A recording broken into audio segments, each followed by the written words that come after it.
கௌரவ தலைவராக இப்பொழுது இருக்கிற ஜி.கே. மணி அவருக்கு இப்போ கௌரவ தலைவர்ன்ற ஒரு பொறுப்பு கொடுத்துருக்குறோம். இவர் தலைவரான உடனே அவர் அன்றைக்கோ மறுநாள் அவர் கௌரவ தலைவர் அப்படின்னு கொடுத்தோம். ஆனால் கௌரவ தலைவருக்கு இவர்கள் கொடுத்த கௌரவத்துக்கு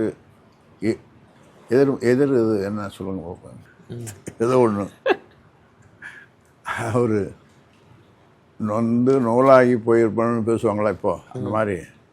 இந்த நாட்டை விட்டே போகிறேங்கிற இந்த நாட்டை விட்டே போகிறேன், இந்த நாட்டை விட்டு நான் மறைஞ்சிடுறேன், இந்த நாட்டை விட்டு, ஆமாம், இல்லைன்னா சூசைட் பண்ணிக்கிறேன், தற்கொலை பண்ணிக்கிறேன் அப்படின்னு சொல்கிற அளவுக்கு